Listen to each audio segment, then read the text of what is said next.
Twice in your past, in my future, we have met. And twice I have failed to kill you.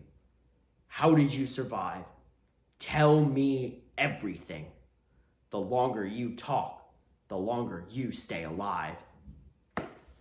Harry Potter and the Chamber of Secrets by J.K. Rowling. In this best-selling novel, Harry Potter has been witnessing attacks on his fellow students all year. In an effort to stop these attacks, Harry enters the Chamber of Secrets to kill the monster responsible.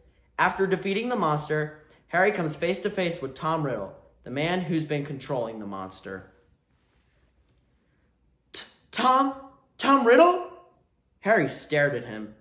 Tom Riddle had been at Hogwarts 50 years ago. Yet here he stood, not a day older than 16. Are you a ghost? A memory, preserved in a diary for 50 years. Riddle pointed towards the floor. Lying open there was the little black diary Harry had found. I've waited a long time for this, Harry Potter, for the chance to speak to you. What's happened to Ginny? Well, that's an interesting question, and quite a long story. I suppose the real reason Ginny Weasley's missing is because she opened her heart and spilled all her secrets to an invisible stranger. What are you talking about? The diary. My diary. Little Ginny's been writing in it for months and months, telling me all her pitiful woes and worries. It's very boring having to listen to the silly troubles of an 11-year-old girl. Yet Ginny simply loved me. No one's ever understood me like you, Tom. I'm so glad I've got this diary to confide in. It's like having a friend I can carry around in my pocket. So Ginny poured out her soul, and her soul happened to be exactly what I wanted. I grew stronger and stronger on a diet of her deepest fears, her darkest secrets. I grew powerful enough to start feeding Miss Weasley a few of my secrets, start pouring a little of my soul back into her. What do you mean? Ginny Weasley opened the Chamber of Secrets. She daubed the threatening messages on the wall. She set the Serpent of Slytherin on 4 mudbloods. Of course, she didn't know what she was doing at first. It was very amusing. I wish you could have seen her new diary entries. Far more interesting they became. Dear Tom, I think I'm losing my memory. There was an attack at school today, and I don't know where I was. Tom, what am I going to do? I think I'm going mad. It took her a very long time for stupid little Ginny to stop trusting her diary, but she finally became suspicious and tried to dispose of it. And that's where you came in, Harry. Of all the people who could have picked it up, it was you, the very person I was most anxious to meet. And why did you want to meet me? Well, you see, Ginny told me all about you, Harry. Your whole fascinating history. I knew I must find out more about you. Meet you if I could. So I made you think that great oaf Hagrid opened the chamber. As though Hagrid had the brains or the power. It had taken me 5 whole years to find the secret entrance to the chamber. I knew it wouldn't be safe to open the chamber again while I was still at school, but I wasn't going to waste those long years I spent searching for it. I decided to leave behind a diary, preserving my 16-year-old self in its pages, so that one day, with luck, I would be able to lead another in my footsteps and finish Salazar Slytherin's noble work. Well, you haven't finished it. No one's died this time. Killing mudbloods doesn't matter to me anymore. For many months now, my new target has been you.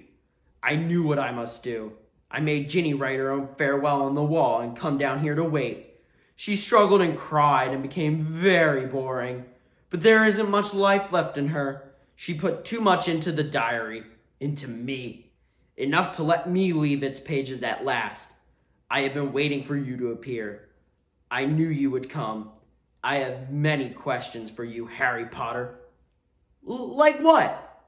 Well, how is it that you, a skinny boy with no extraordinary magical talent, managed to defeat the greatest wizard of all time? How did you escape with nothing but a scar while Lord Voldemort's powers were destroyed? Why do you care how I escaped? Voldemort was after your time. Voldemort is my past, present, and future, Harry Potter. He pulled his wand from his pocket and began to trace it through the air, writing 3 shimmering words. Tom Marvolo Riddle.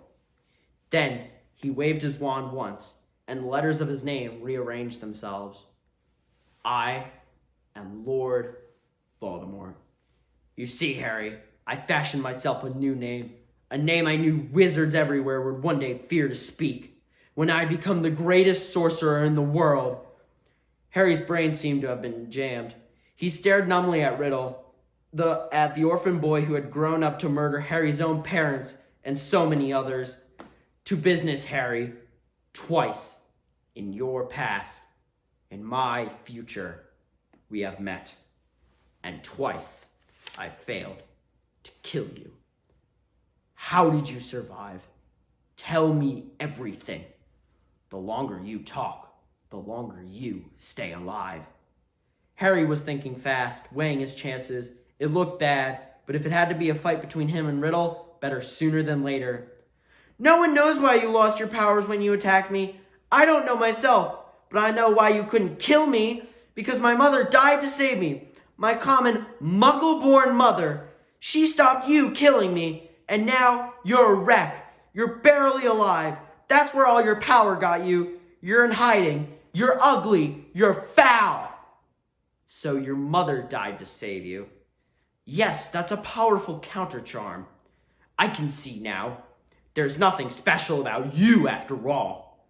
Now, Harry, I'm going to teach you a lesson. Let's match the powers of Lord Voldemort, heir of Salazar Slytherin, against famous Harry Potter. Then, Harry noticed it. The diary. Then, without thinking, without considering, as though he meant to do it all along, Harry seized the snake fang off the floor and plunged it straight into the heart of the book. There was a long, dreadful, piercing scream. Ink sputtered out of the diary in torrents, streaming over Harry's hands, flooding the floor. Riddle was writhing and twisting, screaming and flailing, and then he was gone, and there was silence. Silence except for the steady drip, drip of ink still oozing from the diary.